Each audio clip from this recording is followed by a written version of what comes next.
حمد المستغفرين حمدا يوافي نعمه ويكافئ مزيده أشهد أن لا إله إلا الله وأشهد أن محمدا عبده ورسوله اللهم صل وسلم وبارك على سيدنا أحمد سيدنا محمد وعلى آله والمهدي خليفته وسلم.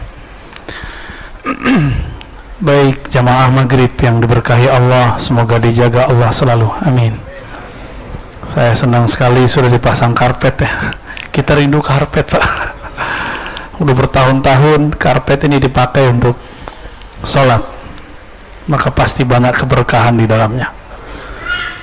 Kita berharap pihak yang berwenang nanti mencabut kewajiban bermasker, karena sudah 90% udah belum? 80% vaksin udah ya. Eropa negerinya lebih dingin dari kita, mereka sudah beberapa bulan ini nggak pakai masker. Jadi ngalah aja Pak, vaksin biar kebuka maskernya. Capek kita pakai masker. Sujud enak nggak pakai masker? Ya, nggak segera vaksin. Di sini ada vaksin, masih ada vaksin Pak. Terus tiap hari apa? Besok tanggal 10.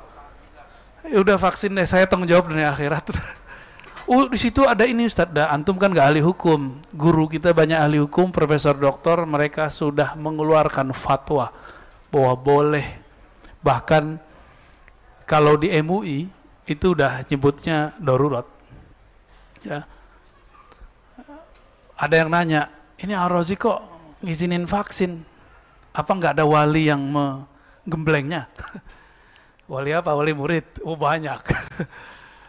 Ya ada lah, masa nggak ada wali guru kita? Ya. Kalau kita nggak punya guru waliullah, siapa yang mengajarkan kita takut kepada Allah Subhanahu wa Ta'ala? Yang ngerem saya selama ini kan mereka-mereka itu. Ya, tapi banyak Pak ya. Wali-wali itu banyak, cuma nyamar-nyamar. Apa kata Imam Nu'taillah? Subhanalladzi satara sirral khususiyyah bi zawahiril bashariyah. Sungguh hebat Allah yang membalut kekhususan wali-walinya dalam penampilan manusia biasa. Bahkan mungkin penampilan manusia yang kita anggap paling bermaksiat barangkali. Kita akan lihat mereka ternyata dalamnya spiritnya spirit walaya, seorang wali. Mungkin bajunya nggak kayak saya pakai gamis, pakai rida ya, tapi ternyata ruhani mereka, ruhani para wali ya.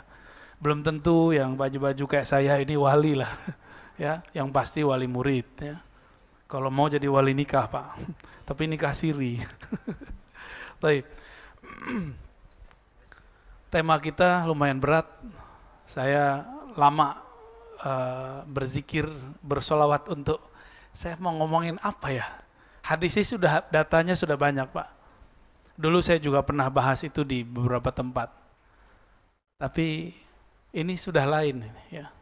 Karena judulnya Ta'ifah Man Surah, Tentara Al-Mahdi. Ya. Tapi dalam batin, dalam sir saya meminta izin, ya Allah izinkan kami membicarakan kekasih-kekasih-Mu, tentara-tentara yang akan bersamai imam khalifah akhir zaman yang merupakan kekasih yang paling mencintai-Mu. Ya, kita izin, mari kita baca surah Al-Fatihah. A'udzubillahi minasy Bismillahirrahmanirrahim. Ya kana mudhiyan husin sallallahu alaihi wasallam.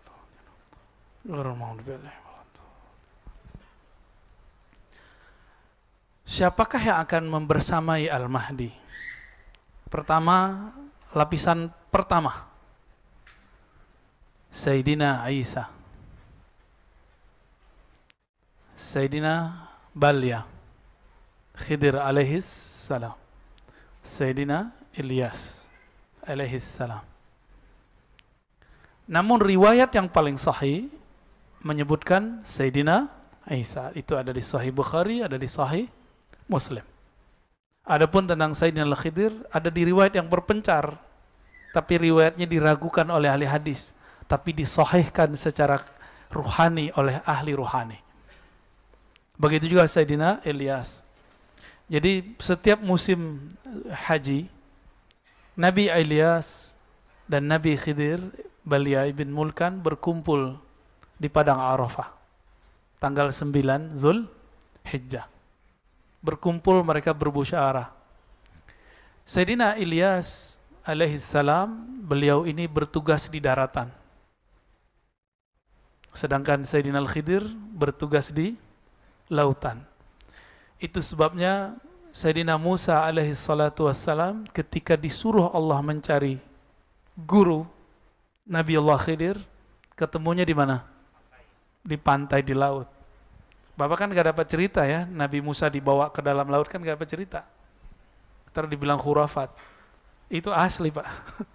Yang diceritakan di Quran itu yang kira-kira bisa diceritakan. Lalu disimpan selebihnya.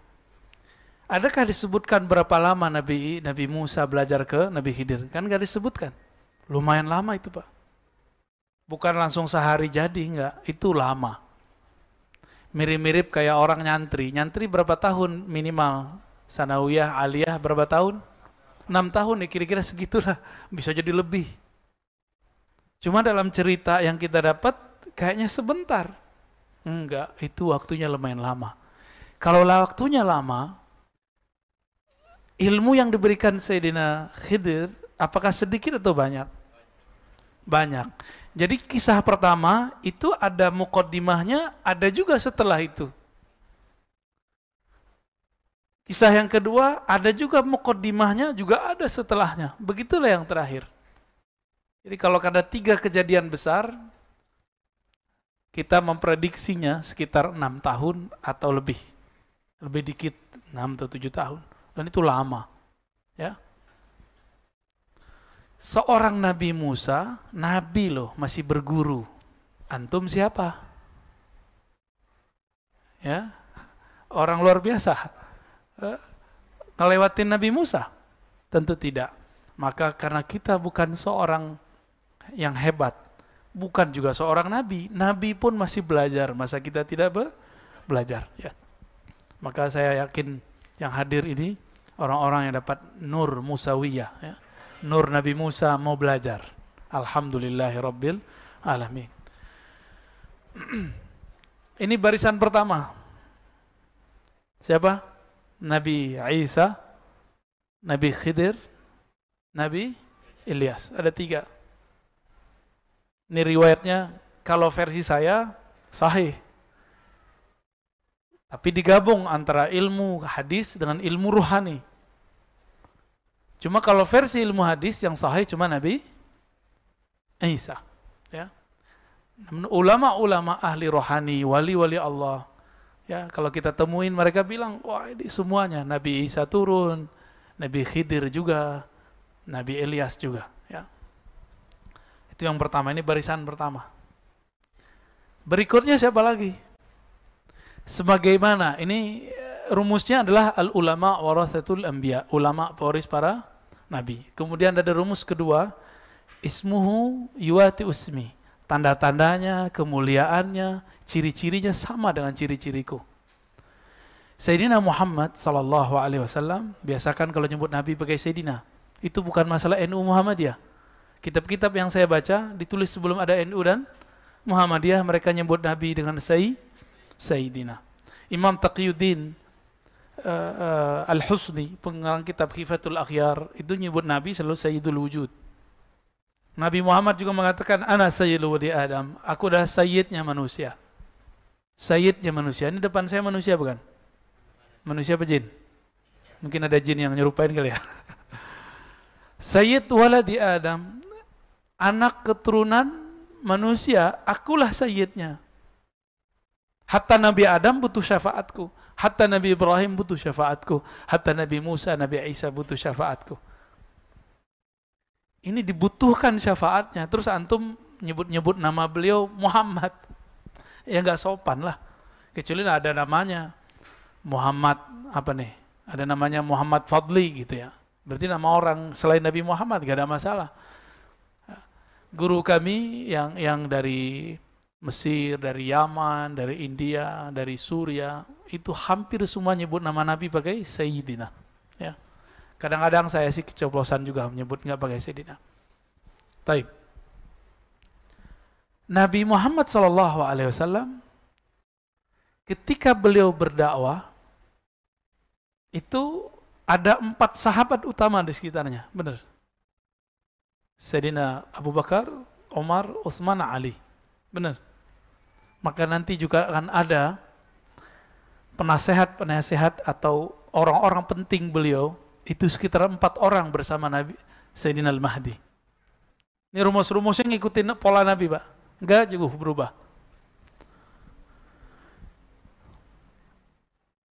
Nabi Muhammad SAW ini lapis kedua tadi. Ada 4. Apa sebutannya itu? Sayyidina Abu Bakar itu sebutannya apa? Antum kasihlah istilah ya. Penasehat nggak mungkin masa Nabi dinasehati. Apa sebutannya, Pak? Panglima kali. Ya, menteri. Menteri lah ya. Menterinya Rasulullah. Atau wakilnya Rasulullah 4. Ini 4 nih. Sayyidina Abu Bakar, Umar, Sayyidina Utsman, Sayyidina Ali. Ya. Ahlus sunnah tidak membenci sahabat. Ya. Ini lapisan berapa? Yang kedua. Nabi tahun kedua Hijriah, bulan Ramadan, ini biar antum gampang memahami kenapa muncul nanti pembagian-pembagian begini. Semuanya ngikutin pola Sayyidina Muhammad sallallahu alaihi wasallam. Ketika 17 Ramadan dihadang oleh kafir Quraisy yang dibantu persenjataannya oleh Rum. Cuma cerita Rumnya nggak disebutkan dalam beberapa kisah, bahkan banyak kitab. Kitab-kitab sirah nggak menyebutkan itu. Dari mana kita tahu? Kafir Quraisy baru pulang berdagang dari negeri Rum. Dan mereka sudah merencanakan itu. Tapi ada versi lain, bahwa ini adalah pembalasan dari sahabat. Mungkin nggak sahabat 313 merencanakan balas dendam kepada orang ribuan? Mungkin nggak? Maka saya mengkritisi kisah bahwa Nabi dan para sahabat merencanakan untuk mensabotase mereka. Itu mustahil. Secara ilmu perang itu mustahil, Pak. Kenapa? Masa 313 lawan ribuan? Itu bukan 1.000, bukan 1.000, lebih dari 1.000. Orang Arab itu kalau nyebut 1.000 artinya banyak. Banyak itu. Dan yang ikut bukan hanya manusia, tapi setan, Lata, Uzza, ikut semua, Pak. Ada berapa jumlah iblis yang disembah di Ka'bah dan jadi berhala? Itu nama jin semua, nama iblis semua itu. Yang kemudian disembah karena dia bersifat, mengambil sifat-sifat Tuhan. Seakan-akan dia dewa. Lata, Uzza, Manat, itu ya. Na'udzubillah minasyaitonirrajim wa junudihi wa juyushihi wa dzurriyyatihi. Itu semua turun, Pak. Berapa jumlahnya? 360. Ikut semua perang. Antum nggak pernah diceritain ya? Itu ikut semua. Tahu dari mana kita? Dalam Sahih Bukhari, Sahih Muslim, Sunan Abu Daud, Tirmizi, itu beberapa riwayat menyebutkan. Yang saya ingat itu, ada dialog antara Sayyidina Muhammad dan Sayyidina Jibril. Jibril, kata Nabi Muhammad, yang ikut perang di antara kalian para malaikat itu siapa aja waktu perang Badar. Jadi Nabi sama malaikat tuh kalau ngobrol itu bisa cerita-cerita masa lalu. Ya ngopi-ngopi kira-kira begitulah. Kalau kita ngopi cerita masa lalu kan, sama masa depan. Jibril kerjaannya begitu sama Nabi. Antum kan mengira selama ini Jibril itu gurunya Nabi. Kalau versi saya tidak. Justru Jibril itu berguru kepada Nabi. Nanti saya cerita ya, ada masanya. Lebih mulia Nabi Adam atau Nabi Muhammad SAW? Dulu waktu di surga, Nabi Adam jadi guru para malaikat atau jadi murid? Guru apa murid? Wah, ini orang Bintaro beda pendapat nih. Ya, ulama Bintaro ikhtalafu. Mana yang benar? Nabi Adam jadi guru malaikat atau jadi murid? Tuh masih ada yang bilang murid soalnya. Yang bilang murid apa alasannya? Bingung juga ya. Coba lihat ada ayatnya. Ya Adam ambihum bi asmaihim. Hai Adam, kabarkan kepada mereka. Itu terjemahan. Tapi kalau dalam arti umumnya, ajarkanlah para malaikat nama-nama yang aku ajarkan kepadamu. Guru bukan? Guru. Anbihum itu juga artinya nabi. Maka ada sebuah kaidah di kalangan ulama Ahlussunnah sebagian, Nabi Adam itu pernah diutus kepada para nabi, para malaikat. Ya. Lebih mulia Nabi Adam atau Nabi Muhammad?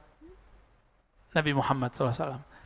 Dulu Sayyidina Jibril ikut ngaji kepada Nabi Adam. Sekarang kira-kira orang yang lebih mulia daripada Nabi Adam jadi gurunya apa jadi muridnya Jibril? Jibril itu disebut Rasul, bukan Syekh, bukan Muallim. Ini Jibril saya ngomong ini gak marah Pak. Dia akan anggu-anggu insya Allah. Karena data-datanya banyak. Sayyidina Jibril itu pembawa berita, disebut Rasulul Malaikah. Rasulnya para malaikat. Datang ke Nabi Muhammad. Membawa berita. Jadi dia itu pengantar surat sebenarnya. Pengantar tapi suratnya dari Allah, kira-kira gitu. Itu pun Jibril gak langsung ketemu Allah. Allah sampaikan kalamnya kepada Al-Luh Al-Mahfuz, tempat yang sangat suci di atas langit ketujuh sana. Kemudian disuruh Sayyidina Jibril mentransfernya. Jadi beliau itu pembawa berita, bukan sebagai gurunya Nabi Muhammad SAW. Kenapa? Saya sudah pernah menyampaikan di sini. Allah berfirman kepada Nabi Muhammad. Lewat Jibril juga disampaikan. Wa innaka, hai Muhammad, sungguh engkau latulaqqal Qur'ana min ladun hakim alim, ya. Engkau sungguh langsung dapat, boleh, sanggup mengambil talaqi, mengambil Quran dari sisi Allah, ladun. Maka disebut laduni itu adalah yang diwariskan Nabi Muhammad SAW kepada para wali. Daripada siapa? Min ladun hakim, dari sisi Allah yang maha hakim, yang maha alim. Berarti Nabi Muhammad itu dapat wahyu dua. Pertama wahyu syariat, itu diantar lewat Sayyidina Jibril. Yang kedua lewat langsung ruhnya ngambil dari Allah Subhanahu wa ta'ala. Faham di situ? Kira-kira lebih paham Quran Nabi apa Jibril? Nabi Muhammad. Kenapa? Alam ini ada karena Nabi Muhammad. Jibril itu ada karena Nabi Muhammad SAW. Kira-kira begitu. Jadi jangan salah konsep. Jangan salah konsep. Ini bukan ajaran baru. Ini di kitab-kitab ada, ya. Cuma ulama berbeda pendapat. Lebih mulia malaikat atau manusia? Yang bilang mulia malaikat itu adalah kalau manusianya biasa. Kalau manusianya wali atau nabi, lebih mulia wali atau nabi daripada malaikat.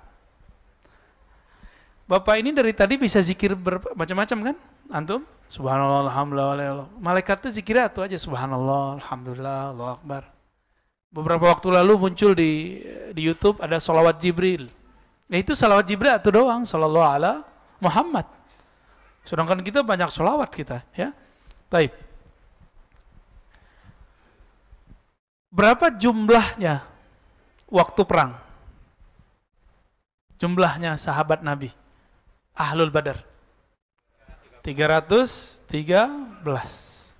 Maka nanti juga akan diulang kembali. Pertama 3 nabi, 4 wakil, lalu ada 313 tentara utama pewaris Al-Badar. Pewaris Ahlul Badar. Tapi hati-hati, jangan ketipu dengan angka-angka 313. Banyak sekarang ngaku-ngaku 313. Ya. Jangan kalau kemarin kan 212 kurang 100, Pak. Seharusnya 313. Ya. Harus digenapin. Tapi itu bukan dibuat-buat. Itu memang gerak dari Allah Subhanahu wa ta'ala. Berapa jumlahnya? 3 udah berapa lapis? 3, 4, 3, 1, 3. Sudah ya? Nabi Muhammad ketika perang berikut, perang Khandaq, Tiba-tiba ada dari Persia namanya Salman Al-Farisi datang. Nanti akan terjadi begitu lagi. Akan ada dari luar Arab, dari luar yang tadi, kemudian otaknya cerdas, dia bisa strategi perang, dia akan membersamai Al-Imam Al-Mahdi. Bukan berarti Nabi itu nggak bisa perang, Pak. Nabi mah gampang. Alam ini kan di tangan beliau, pembukaan syafaatnya. Ya. Tapi Allah itu menciptakan Nabi harus menghargai sebab. Maka diperintahkanlah orang-orang ini bersama Nabi Muhammad SAW. Nanti Al-Mahdi juga sama. Lalu siapa lagi yang membersamainya? Kita potong kompas. Berapa jumlah sahabat Nabi ketika Nabi wafat? 124.000. Maka nanti tentara Al-Mahdi juga akan ada 124.000. Gak tahu, mungkin ada tambahan lagi, wallahu alam. Tapi ini pola-polanya kira-kira seperti itu. Dan semuanya punya ruh wali. Semuanya wali Allah. Nggak ada yang orang-orang biasa. Tapi dia orang biasa secara zahir. Batinnya batin wa aulia. Jangan dikira orang 313 itu semuanya ulama. Enggak. Dari 313 sahabat Nabi yang ikut perang, itu yang ulama cuma beberapa orang. Tidak semuanya ulama. Maka jangan sedih, siapa tahu di antara kita ada yang dipilih ya. Ya, 124.000 tuh dikit apa banyak, Pak? Dibandingkan 7 miliar. 124.000 dibandingkan 7 miliar manusia. Baru di belakangnya nanti ya tukang rame-ramein aja, Pak. Ya. Berapa jumlahnya wallahu alam, tapi tentara yang disebut tentara Al-Mahdi itu mereka. Tadi saya meninggalkan kisah Sayyidina Jibril. Apa kata Nabi? Bril, kira-kira gitu ya. Bukan lagi ngopi, Pak. Di sono nggak ada kopi. Yang ikut perang bersama kami perang Badar itu siapa? Apa jawaban Sayyidina Jibril? Sebagaimana yang ikut perang di antara kamu adalah orang-orang terbaik di kalangan manusia, maka yang ikut perang bersama engkau dari kalangan kami para malaikat muqarrabun itu juga yang terbaik. Tapi saya lupa berapa angkanya di situ, 70.000 atau 70 gitu. Saya lupa, Pak. Ya. Ini hafalan kita kadang-kadang nggak datang tepat saatnya nih. Cuma yang kita ingat, beliau menyebutkan malaikat-malaikat terpilih. Berarti malaikat itu ada stratanya juga. Maka di hadis Muslim saya menemukan seorang sahabat ketika berperang, perang Badar, pedangnya belum sampai ke musuh, musuhnya udah mental duluan. Nanti bisa kejadian begitu, mirip-mirip kayak film-film pendekar ya. Jahat gitu ya. Itu nanti kejadian, Pak. Nah, ini secara barisan barikadenya kira-kira ya. Sekarang siapakah mereka yang 4, yang 313, yang 124.000 itu? Ya, siapa mereka sebenarnya? Yang pertama hadis sudah kita baca di depan. Al-ulama warathatul anbiya. Ulama-ulama itu pewaris para nabi.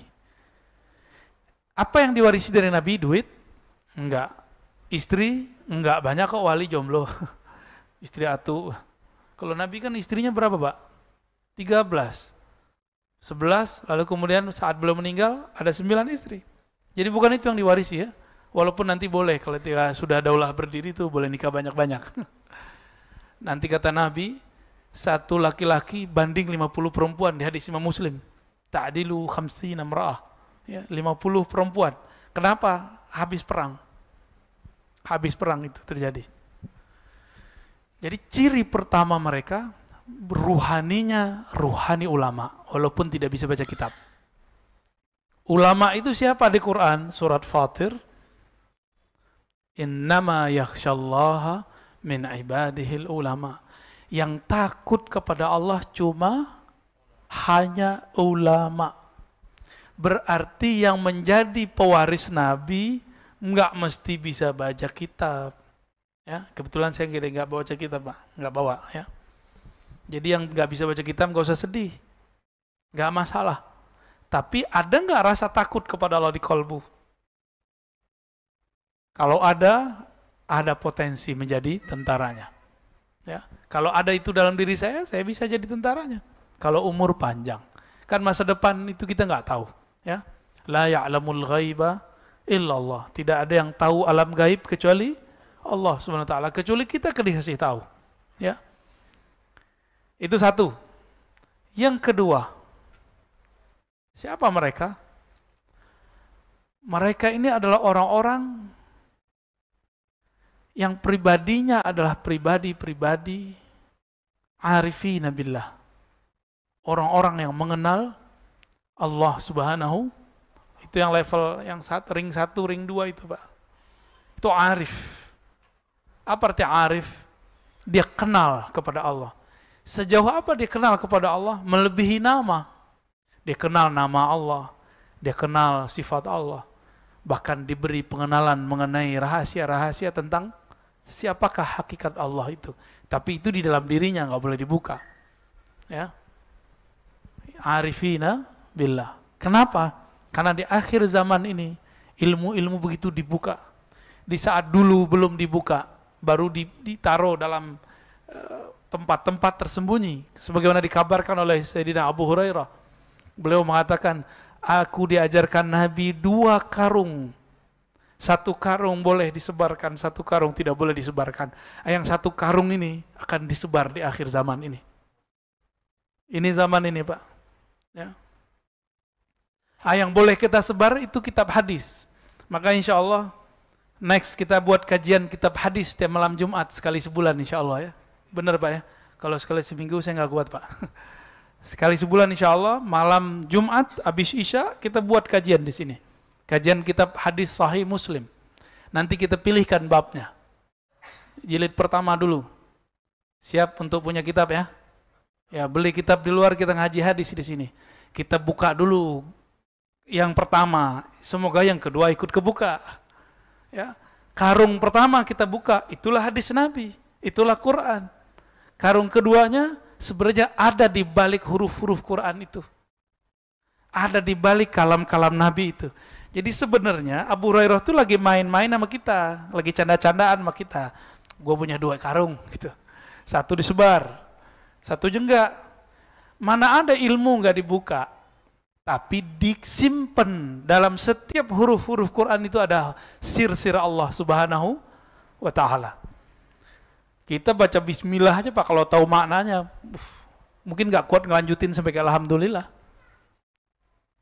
Cuma karena kita tidak tahu rahasia basmalah, ya masih begitu kan? Ketemu virus aja suzon sama orang. Virus yang jahat kok kita suzonnya sama orang kan? Karena ilmu basmalah nggak dapat. Masih ingat Khalid bin Al-Walid. Dia itu kalau mau perang sama orang nggak langsung nyerang. Ditanya dulu, ada racun paling hebat di sini? Kalau ada, ayo kita sayembara. Siapa yang masih hidup, berarti dia menang. Yang dibaca cuma Bismillah, minum dia Pak. Oh, ilmu saya belum sampai ke sono sih. Cuma keyakinan kita, insya Allah kita harus latih sampai ke sana. Gimana caranya? Setiap mau minum mulailah baca basmalah. Apa arti bismillah? Minta izin kepada Allah Subhanahu wa ta'ala. Ya Allah, izinkan aku minum, ngambil kesegaran dari makhlukmu. Insya Allah itu kolbunya akan lembut. Jadi jangan-jangan hati kita ini keras karena kita makan minum tidak menyebut nama Allah. Ya. Tadi cirinya berapa udah? 2, arifin. Ya, kenal, ini sebenarnya cabang yang pertama. Yang ketiga, dalam hadis Imam Bukhari, Muslim, Abu Daud, Tirmizi sama, tapi lafaznya sedikit berbeda. La tazalu ummati zahirina alal haqq. Senantiasalah di antara umatku zahirina ala.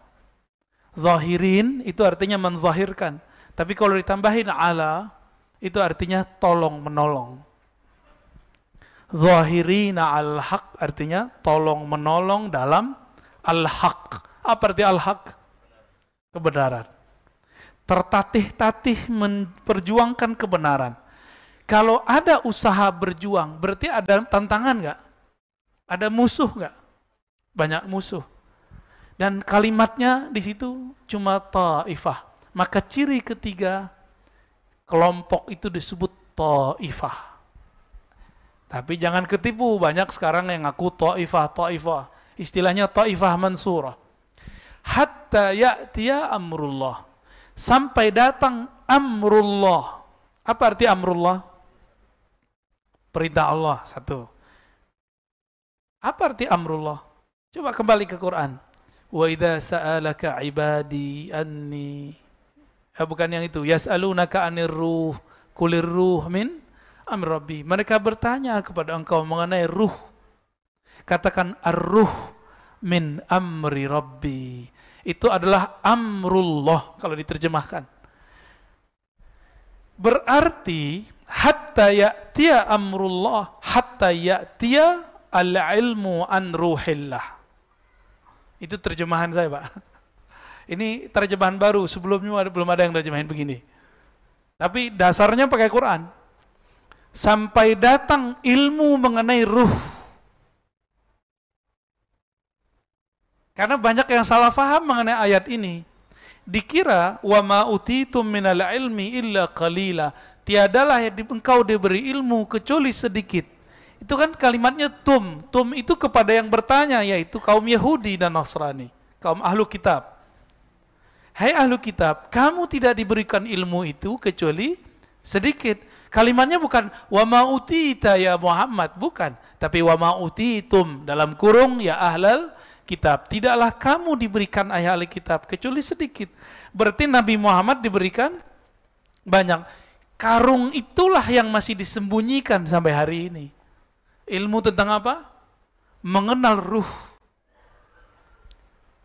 Dan ini agak berbeda dengan mainstream memang. Cuma kan katanya Taifah tidak takut dicaci maki orang. Ya kita, semoga kita bagian dari mereka. Ilmu itu adalah ilmu mengenai ma'rifatur ruh. Kita sudah cek semua kitab-kitab yang ada ya, pada kita tentunya, PDF dan segala macam. Saya nggak berani menyebutkan angka kitabnya berapa, terkualat lagi ya, takut salah. Tapi sebatas yang kita baca dari kitab-kitab yang bahas ruh, semuanya masih ambigu. Yang mereka bahas ruh itu masih arahnya kolbu, masih dianggap sukma atau jiwa. Bukan, ruh itu rahasia Allah. Kalau kolbu sudah dieksplor oleh Imam Ghazali, nafs sudah dijelaskan oleh Imam Ghazali, apalagi akal sudah dijelaskan oleh para filosof. Ilmu-ilmu yang ada sekarang kan cabang dari akal semua. Ilmu mengenai yang tarekot yang ada di alam semesta hari ini, itu mentoknya di ilmu kolbu. Maka zikirnya zikir kolbu, riadohnya riadoh kolbu, semuanya di situ. Tapi nggak sampai kepada ma'rifatur ruh. Ternyata ma'rifatur ruh itulah jalan terdekat kepada Allah. Ketika Allah mengatakan inni qarib, sungguh aku dekat. Itu sedekat kita sama nafas kita. Bukan berarti di dalam diri kita ada Allah, bukan. Itu salah, nanti jadi Allah nyatu ke badan, ya nggak boleh begitu. Tapi dekat sekali, dan dekatnya hanya Dia yang tahu. Dan kekasih-kekasihnya. Ya. Allah kasih kunci-kuncian. Dekatnya Allah dan Nabi Muhammad itu seperti qaba qausaini au adna, seperti dua busur atau lebih dekat. Itu Nabi Muhammad, Pak. Jika Al-Imam Mahdi sedekat itu kepada Allah, maka jika Nabi Muhammad sedekat itu kepada Allah, maka Al-Mahdi juga sama. Kan pewarisnya adalah Al-Mahdi. Tadi saya kembali ke hadis pertama, ada yang ketinggalan. Ulama pewaris para Nabi. Oke, Nabi berapa tadi? 124.000. Sahabat berapa? 124. Jadi sebenarnya, ini antum mungkin jarang mendengar ini. Sahabat-sahabat 124.000 itu adalah pewaris semua Nabi. Makanya Nabi Muhammad mengatakan, di antara Nabi itu ada yang punya murid, punya jamaah, punya umat, ada yang tidak punya. Di antara sahabat ada yang punya umat, ada yang tidak punya umat, ada yang nggak punya jamaah, sama. Berapa jumlahnya tadi? Nabi wafat, jumlah sahabat 124.000. Tapi yang kedetek oleh ahli hadis, Imam Ibnu Hajar cuma 12.000. Ya, di kitab Al-Isobah, seingat saya ada 12.000. Ketulis namanya ada. Berapa tadi? 124.000. Yang ketemu namanya cuma 12.000. Gimana tuh? Berapa persen dapatnya? Cuma 10% yang namanya ada. Sama. Nanti tentara Al-Mahdi yang dikenal paling cuma 10%. Yang lain nggak tahu, Pak. Ahlul Badar aja antum nggak tahu kan? Ada yang tahu nggak Ahlul Badar siapa aja? Saya aja nggak hafal semua. Padahal kita baca sering, tapi nggak hafal-hafal semua. Kenapa begitu ya? Begitulah hafalan kita.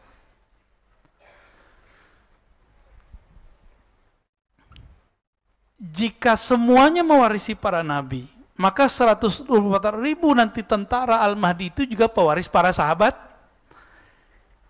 Berarti mereka juga pewaris nabi, udah begitu ilmunya. Maka layak nggak mereka nanti dapat ilmu mengenai ruh? Layak. Bapak coba lihat, teman-teman, saudara, ikhwan, akhwat fillah, coba lihat kisah Nabi ketika beliau dimi'rajkan Allah Subhanahu wa taala. Itu Nabi ketemu nabi-nabi lain nggak? Nabi Muhammad. Ketemu Nabi Musa lagi sholat di mana? Di kuburnya. Itu yang kelihatan ruh atau apa? Ruh. Itu sholat apaan? Sholatnya ruh. Karena Nabi mengerti ilmu ruh, dia bisa melihat ruh sholat. Maka orang yang tidak mengerti ilmu ruh, pengalaman-pengalaman antum, hati-hati. Pengalaman spiritual, tolong tidak dipercaya. Kenapa?